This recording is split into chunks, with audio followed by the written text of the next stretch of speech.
वसुदेवसुतं देवं कंसचाणूरमर्दनं देवकी परमानन्दं नमामि योगेश्वरं नमामि योगेश्वरं नमामि योगेश्वरम। गीता स्वाध्याय में आप सभी का स्वागत है। हम सभी स्वाध्याय कर रहे हैं श्रीमद् भगवद गीता के 12वें अध्याय भक्ति योग का।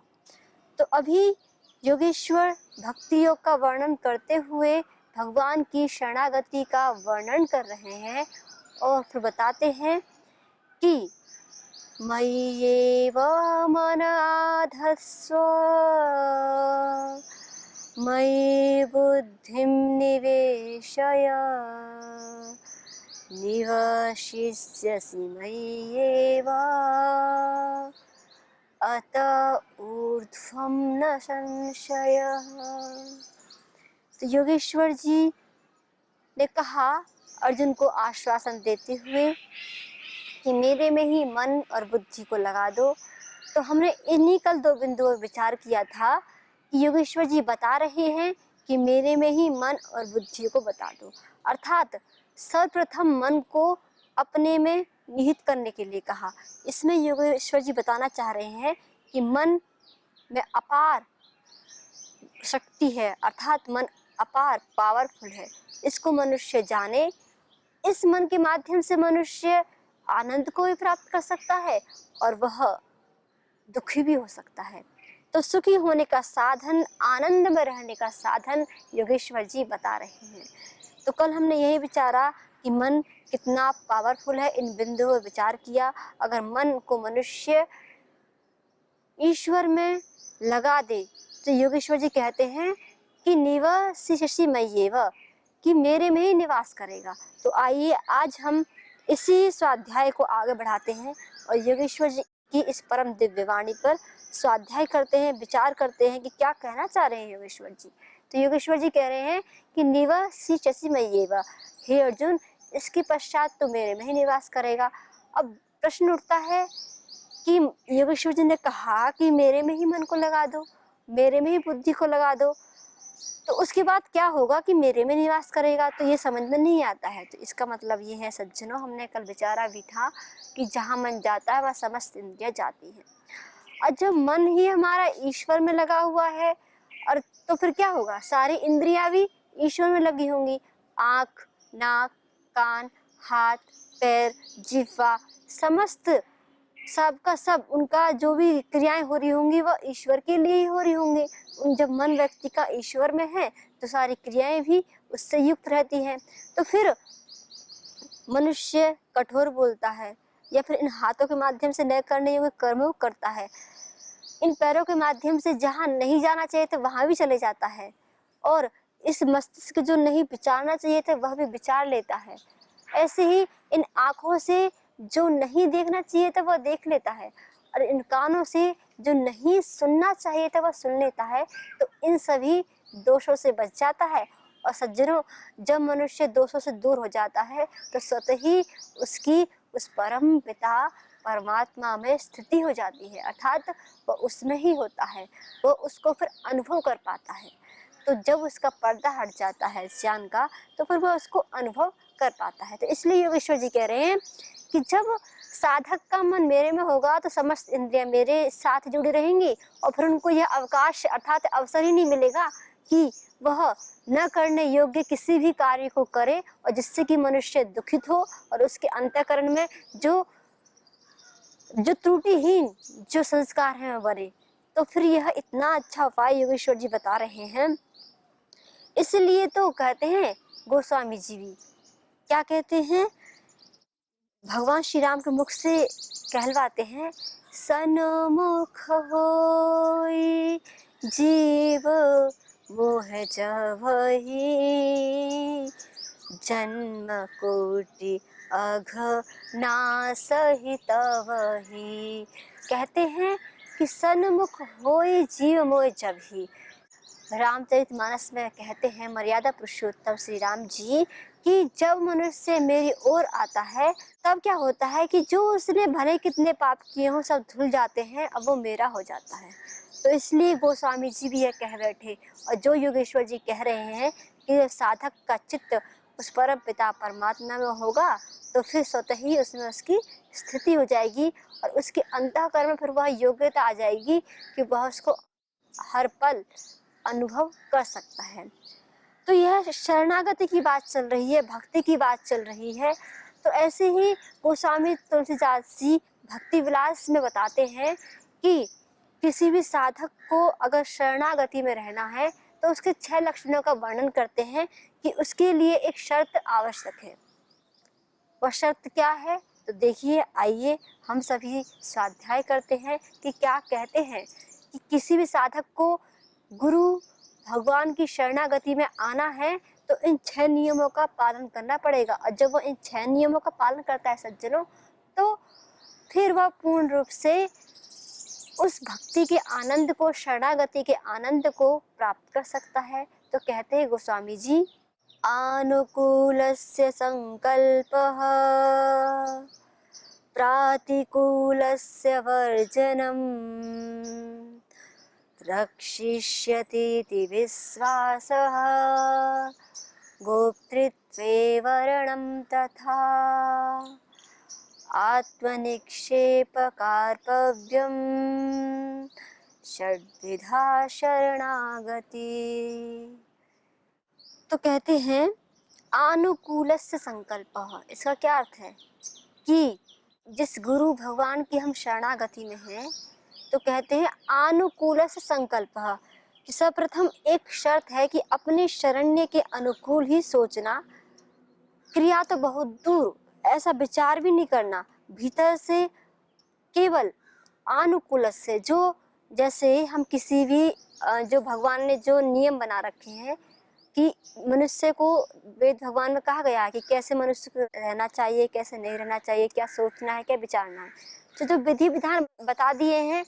तो अगर साधक चाहता है कि वह ईश्वर की शरण में जाए तो कहते हैं अनुकूल संकल्प, कि जो भगवान ने जो नियम बनाए हैं कि कैसे साधक को उठना है, कैसे बैठना है, तो उनके अर्थात ईश्वर के अनुकूल ही अपना संकल्प रखे, अर्थात अपना विचार, वाणी, व्यवहार, समस्त क्रियाएं वह उनके अनुकूल ही रखे। ऐसे ही अगर हम किसी गुरु की शरणागति में जाते हैं, वहाँ भी कुछ नियम होते हैं, कुछ मर्यादाएं होती हैं, तो उन नियम और मर्यादा के अनुरूप ही रहना। तो कहते हैं यह है अनुकूल संकल्प, कि सर्वप्रथम जो शरणागत हो रहा है, जो शिष्य, जो साधक, तो भगवान और गुरु के प्रति तो कहते हैं सर्वप्रथम आपका एक ही शर्त है कि आप जिसकी शरणागति प्राप्त कर रहे हैं, करने जा रहे हैं, उनके संकल्प के अनुरूप ही रहें, उससे अलग ना हो। तो यह है शरणागति का सर्वप्रथम लक्षण। अर्थात जब ऐसा होता है तभी किसी के अंतःकरण में वह श्रद्धा भक्ति के माध्यम से शरणागति पूर्ण रूप से घटित हो पाती है। तो पहला जो लक्षण बता दिया कि शरणागति का प्रथम लक्षण है कि जिस भगवान या गुरु के हम शरण में हो, उनका जो संकल्प है, उनके जो नियम विधि विधान है, उनको अपने संकल्प बनाकर उनमें चलना। तो फिर कहते हैं अनुकूल संकल्प प्रातिकूल से वर्जनम। अब क्या है कि जो भी अगर जो विधि विधान बने हुए हैं, जो ईश्वर ने जो बता दिया कि ऐसा ही मनुष्य करना चाहिए, ऐसा करने से उनकी शरण में जाएगा, तो जो प्रतिकूल अर्थात जो न करने योग्य ऐसे कार्य हैं उनको ना करे, जो उससे उनको दूर ले जाए। ऐसे ही जब मनुष्य जो को शिष्यत्व को अपनाने के लिए अर्थात गुरु की शरण में जा रहा है, तो वहाँ के जो नियम हैं जो बने हुए हैं, तो उनके प्रतिकूल आचरण ना करे, अर्थात जो नियम बने हुए हैं उन्हीं के अनुसार वह आचरण करे। तो यह है द्वितीय शर्त, कि अर्थात ये द्वितीय विधि है कि बता रहे हैं गोस्वामी जी की कैसे साधक को, किसी भी शरणागत को कैसे अपने शरणागत की शरण में जाना चाहिए। तो फिर कहते हैं अनुकूल संकल्प है, जो उनके अनुकूल है उसको संकल्प को अपना संकल्प बनाना, और जो भी प्रतिकूल, जो उनके प्रतिकूल है, जो उनको जो उनके नियम के बिल्कुल विपरीत है उसको नहीं अपनाना, उसका आचरण ही नहीं करना। तो फिर आगे बताते हैं, आनुकूलस्य संकल्पः प्रातिकूलस्य वर्जनम रक्षिष्यति इति विश्वासः। अर्थात अगर हम ईश्वर की शरण में जा रहे हैं तो यह हमको ज्ञात होना चाहिए कि हम जो मार्ग अपना रहे हैं ईश्वर इसमें हमारी हर पल रक्षा करेगा, हर पल रक्षा कर रहा है, किया है और करेगा भी, यह भाव होना। ऐसे ही आप किसी गुरु की शरण में जा रहे हैं तो आपको यह ज्ञात होना चाहिए, यह मन के भाव अपने ऐसे बनाने हैं आपको कि हम जिस गुरु की शरण में जा रहे हैं उन्होंने वहाँ हमारी रक्षा करेंगे। तो तृतीय लक्षण बताया, अर्थात तृतीय शर्त बताई शरणागति की। पहला बताया अनुकूल संकल्प, जो भी उनके विधि विधान है उस संकल्प के अनुकूल ही रहना, और प्रातिकूल से वर्जनम, और जो उसके विपरीत है, जो प्रतिकूल उन नियम और विधान के अनुरूप नहीं है उनको त्याजना। और फिर कहा कि रक्षिष्यति विश्वासः, कि ईश्वर हर पल हमारी रक्षा कर रहा है। अगर इस बिंदु पर सज्जनों हम विचार करें कि ईश्वर हमारी हर पल रक्षा कर रहा है, हम कितना भी विचार करें, कितना भी इसके अंदर गहरे जाएं, हम जब विचार करने बैठेंगे ना तो हमारा हृदय उस परम पिता परमात्मा के प्रति इतना संवेदनशील हो जाएगा कि अश्रुधारा बह उठेंगी। कभी क्या हमने विचारा है कि ईश्वर हमारी कैसे किस प्रकार से रक्षा करता है? जरा विचारें कि वास्तव में जो बिंदु जो बता रहे हैं गोस्वामी जी कि शरणागति का ये लक्षण है, अगर इसी बिंदु पर हम विचारते जाएं तो इतना गहरा ये विषय है कि इसका कोई पार ही नहीं है, अंतहीन है। कहाँ तक आप अपने जीवन को देखेंगे, हर पल आप का जो जीवन चल रहा है, अपने जीवन की अपने शरीर में ही देखो कैसे कैसे क्रियाएं चल रही हैं, बिना कर्ता के कार्य हो रहा है। कौन कर रहा है किसी को नहीं पता है। मन अपना कार्य कर रहा है, बुद्धि अपना कार्य कर रही है, और तो और जो जड़ है, वायु है, अग्नि है, जल है, सब पंचभूत अपना अपना कार्य कर रहे हैं, पेड़ पौधे अपना कार्य कर रहे हैं। कैसे हो रहा है ये? और ये सारा का सारा जो हो रहा है, इतना प्रपंच हो रहा है, ये केवल एक मनुष्य के जीवन को चलाने के लिए हो रहा है। जरा हम ये विचारें, कहाँ हमारी ईश्वर रक्षा नहीं करता है? प्रतिपल ऐसा कोई क्षण है ही नहीं जहाँ उसकी हमें सहायता कृपा ना मिलती हो। वह तो अपनी अहेतु की कृपा निरंतर हमारे ऊपर लुटाए जा रहे हैं, लेकिन हालांकि हम इस संसार में इतने रच बस गए हैं कि उसकी ओर ध्यान ही नहीं है। कभी एक पल, एक क्षण के लिए भी क्या कभी हम विचारते हैं? हम ऐसा विचार करते हैं कि ईश्वर हमारी कैसे रक्षा कर रहा है, किस किस प्रकार से रक्षा कर रहा है। हम प्रातःकाल उठते हैं, रात्रि काल में हम सोते हैं, और प्रातःकाल हम सोते ही ऐसे ही जैसे उठते हैं हम स्वस्थ पूर्ण रूप से उठ जाते हैं। सोते समय भी हमारे हृदय की स्पंदन कार्य कर रही होती है, हम श्वास ले रहे होते हैं, सारा सिस्टम जो भी हमारे अंदर है सारे अपना अपना कार्य कर रहा होता है। जब इसको देखते हैं और सृष्टि की एक एक जो नक्षत्र ग्रह, किसी भी एक कण को भी देखते हैं, हम एक सेल को भी देखते हैं, उसके अंदर भी कितने अनेकों सेल होते हैं, कैसे कैसे वो अपना कार्य कर रहे होते हैं। जब इस सब को देखते हैं तो मस्तिष्क चकरा जाता है और सिर्फ यही निकलता है कि वास्तव में वह परम पिता परमात्मा मनुष्य के लिए एक क्षण भी ऐसा नहीं है कि वह उसकी रक्षा ना कर रहा हो। तो ऐसा एक भी क्षण, एक भी पल नहीं है जिस पल परम पिता परमेश्वर हमारी रक्षा न कर रहे हो।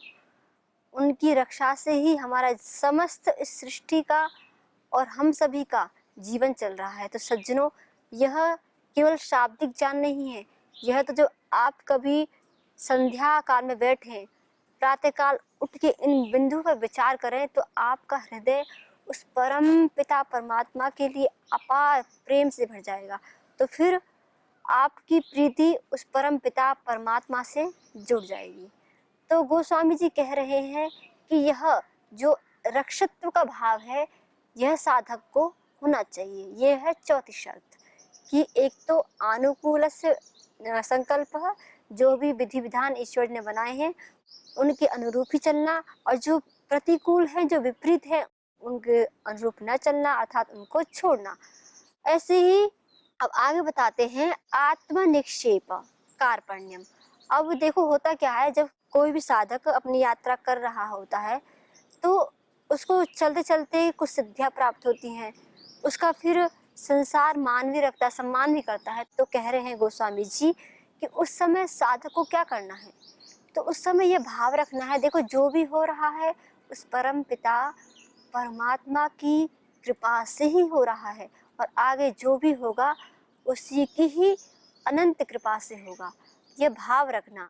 आगे बोलते कार्पव्यम, तो मतलब यहाँ जो ये जो पांचवा लक्षण बताया है इसमें अभिमानिता, अर्थात कहीं मनुष्य के अंदर अहंकार ना आ जाए। ऐसा होता है कि मनुष्य जब चल रहा होता है साधक भी, तो जब उसको सब चारों तरफ सम्मान मिलता है ना, तो वो ईश्वर को भुला बैठता है, अपने आप को सब कुछ मान बैठता है। तो याद दिला रहे हैं गोस्वामी जी कि ऐसा ना हो, प्रतिपल हमारा भाव यही हो कि जो मैं कर रहा हूँ वह ईश्वर ही करा रहा है, उसके बिना तो मैं एक पल भी नहीं कर सकता हूँ।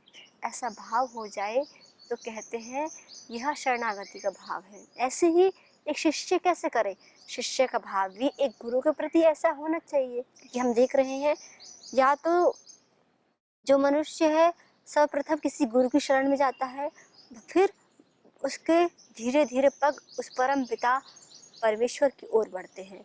तो जब वह धीरे धीरे बढ़ता चला जाता है तो भगवान और गुरु की शरणागति के क्या लक्षण है ये हम देख रहे हैं।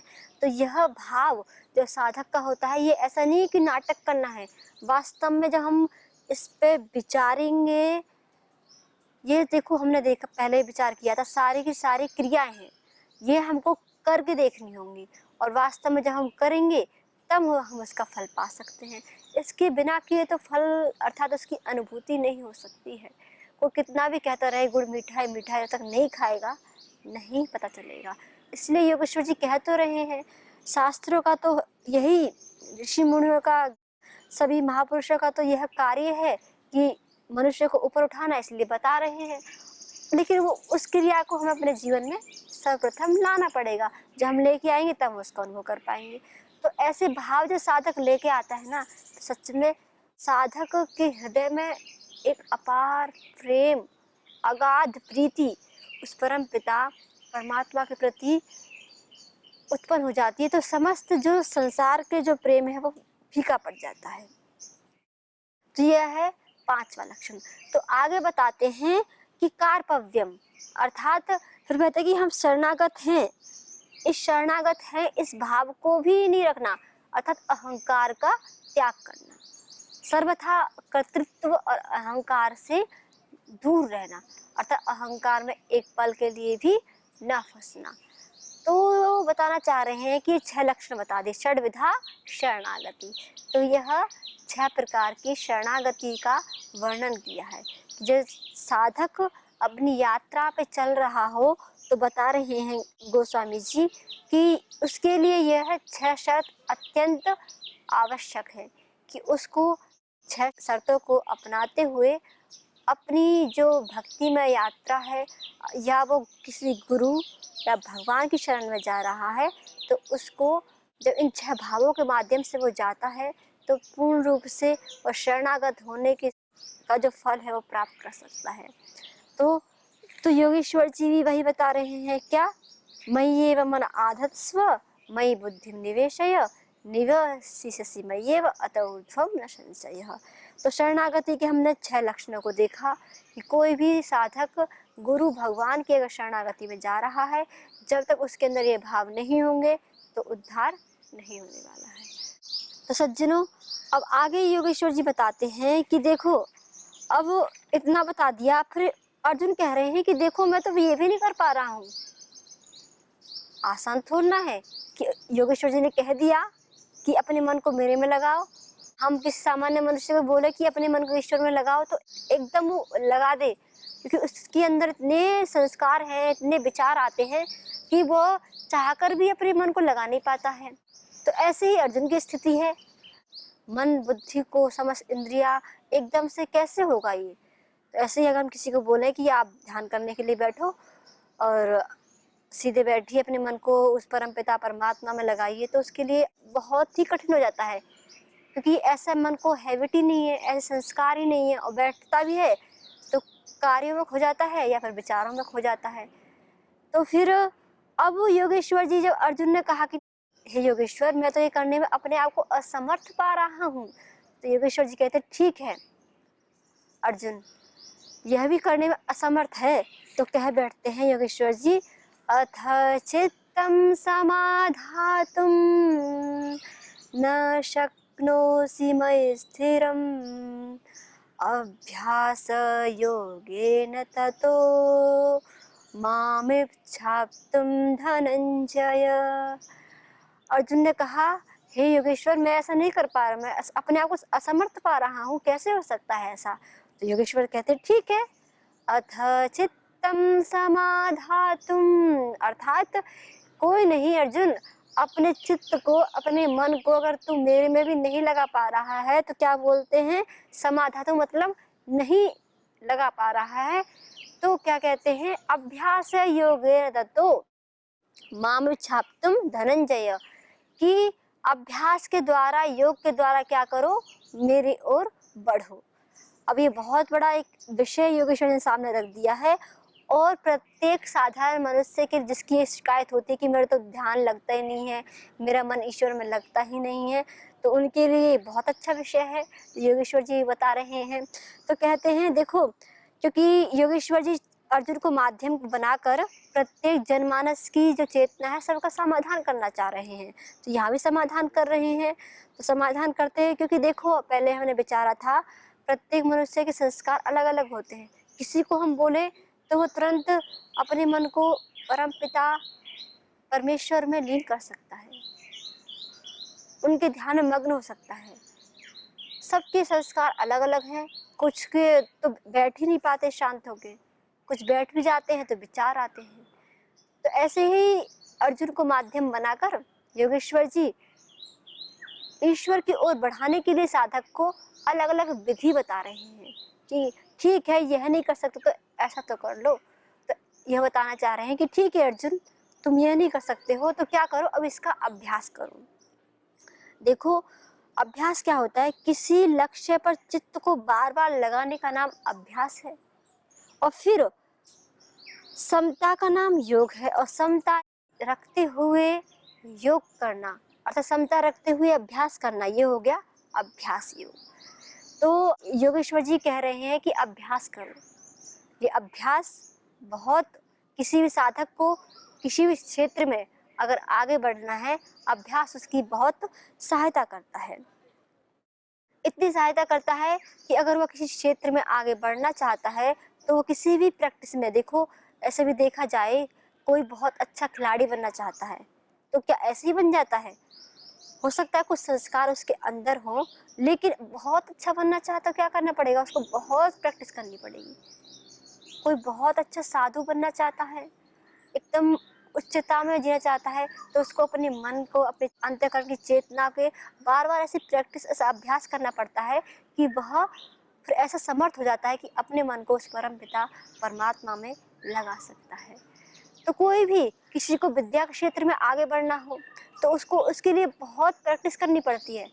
तो चाहे संसार का क्षेत्र हो, चाहे आंतरिक क्षेत्र हो, यह तो निश्चित बात है कि व्यक्ति को, साधक को उसके लिए अत्यंत बार बार प्रैक्टिस करनी पड़ती है। तो जैसे मान लो किसी को बहुत अच्छा बनना हो राइटर, तो एकदम से लिखने से नहीं बनता है, वो बार बार उसको कविता बार बार लिखनी पड़ती है, बार बार शोधन करना पड़ता है, प्रैक्टिस करते करते करते उसकी उन्नति होती है। किसी भी क्षेत्र में, कोई बिजनेस के क्षेत्र में है तो वो पहले जैसे कार्य करता था, उसकी ऐसी जो उस कार्य की जो उन्नता थी, जो क्वालिटी थी, वह ऐसी नहीं थी, लेकिन करते करते उसके अंदर आ जाती है।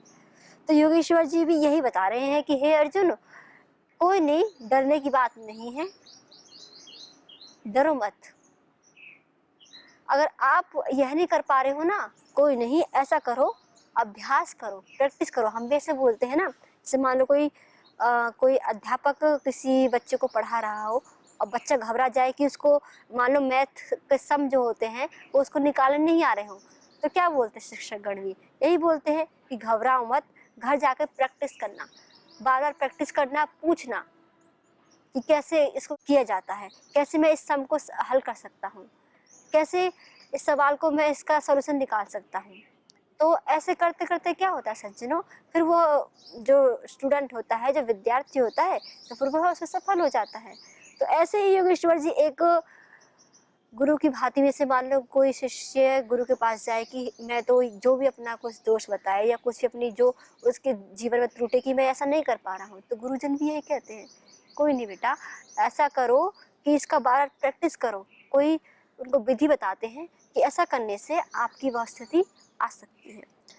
तो जो योगेश्वर जी ने कहा, कोई नहीं, डरने की बात नहीं है, इसका बार बार अभ्यास करो। तो अभ्यास अभ्यास शब्द अपने आप में एक बहुत ही महत्वपूर्ण है। अभ्यास के माध्यम से कोई बहुत बड़ी संसार में उपलब्धि प्राप्त कर सकता है किसी क्षेत्र में, और अभ्यास के माध्यम से बार बार प्रैक्टिस कर वह अपने मन का राजा ही बन सकता है। तो जो भी क्षेत्र हो, सबके लिए अभ्यास अपेक्षित है। तो सज्जनों, इस अभ्यास की अनंत महिमा है, तो इस अभ्यास की अनंत महिमा को हम कल विचार करेंगे कि कैसे, बता तो दिया अभ्यास करो, कि चित्त को ईश्वर में कैसे लगाने का अभ्यास करें। तो इस विधि को हम कल विचार करेंगे कि कैसे, क्या विधि है अर्थात क्या अभ्यास करें जिससे हमारा चित्त उस परम पिता परमात्मा में लग जाए। तो आज हम योगेश्वर जी की इस परम दिव्य वाणी को यहीं विराम देते हैं। पुनः हम विचार करेंगे कि योगेश्वर जी अभ्यास कैसे करना है, उसको बताएंगे, तो उसको हम पुनः देखेंगे। आप सभी को शांति शांति शांति।